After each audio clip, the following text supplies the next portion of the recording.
দাদা ও মায়েরা প্রত্যেককে আমার আনন্দিত জয়গুরু। আশা করি প্রত্যেকে আপনারা খুব ভালো আছেন, সুস্থ আছেন, ঠাকুরকে ধরে আনন্দে আছেন।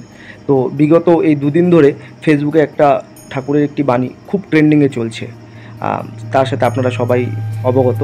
তো বাণীটি হলো যে, ভাবছো বসে চলবে কিসে, ভাববার তুমি কে, ভাববার যিনি ভাবছেন তিনি, তুমি ভাবো তাকে। তো আজকে এই বাণীটিকে আমি একটু নিজের মতো করে, আমি যেভাবে বুঝি সেইভাবে একটু ব্যাখ্যা করার চেষ্টা করি। আপনারা সবাই ভিডিওটি শেষ অবধি দেখুন। আর যদি কোনো রকম ভুল হয়ে থাকে আমার ব্যাখ্যা করতে গিয়ে, আপনারা অবশ্যই কমেন্ট বক্সে কিন্তু আমাকে জানাবেন।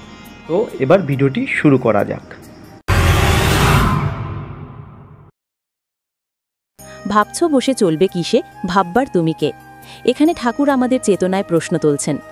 আমরা যে ভাবছি, চিন্তা করছি, সিদ্ধান্ত নিচ্ছি, এই ভাবনা বা চিন্তা কার দ্বারা সম্ভব হচ্ছে? আমাদের মস্তিষ্ক কাজ করছে ঠিকই, কিন্তু তার অন্তর্গত শক্তি কোথা থেকে আসছে? আমরা ভাবি যে আমরা স্বাধীনভাবে চিন্তা করি, কিন্তু আসলে সেই চিন্তার শক্তি, সেই চেতনার উৎস একজন মহান সত্তা, যিনি সব চিন্তার উৎস, সেই পরম সত্তা, যিনি ঈশ্বর, গুরু বা সৃষ্টিশক্তি রূপে প্রকাশিত। এবার আসি, ভাববার যিনি ভাবছেন তিনি, তুমি ভাবো তাকে। এখানে ঠাকুর বলছেন, যিনি আমাদের মধ্যে ভাববার শক্তি জাগিয়ে রেখেছেন, যিনি মূল ভাবনাকারী, তিনিই সত্যিকার উপাস্য। তাই আমাদের ভাবনা, মনন, ধ্যান সবকিছু সেই মূল সত্তার দিকে নিবদ্ধ হওয়া উচিত।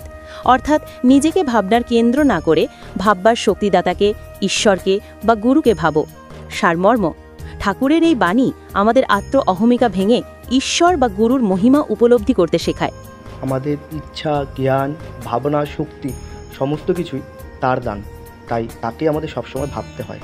এটাই আমাদের প্রকৃত ভাবনা হওয়া উচিত। আর এরকম যদি আপনারা আরও ইষ্ট প্রসঙ্গ দেখতে চান বা শুনতে চান, তাহলে আপনারা ফলো করতে অবশ্যই ভুলবেন না সৎসঙ্গ দেবতী পেজটিকে।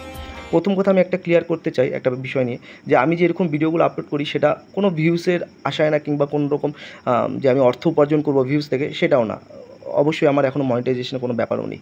তো ব্যাপারটা হলো যে, আমার ঠাকুরের কথা বলতে ভালো লাগে। যেহেতু আমি পেশাগতভাবে একজন মুদি দোকানদার, আমি সময় পাই না যে ঠাকুরের কাছে যাব কিংবা সৎসঙ্গে যাব বা কিছু একটা। তো আমার ঠাকুরের কথা বলতে ভালো লাগে বলেই আমি ফেসবুকে এরকম ভিডিও বানিয়ে আপলোড করি। কিন্তু অনেক গুরু ভাইরা আছে যারা ভিডিওটিকে ডাউনলোড করে আপলোড করে দিচ্ছে। তো যদি আপনাদের এরকম করারই থাকে, তাহলে নিজের যজন করুন, তারপর যাজন করুন। তাহলে ঠাকুর খুশি হবে।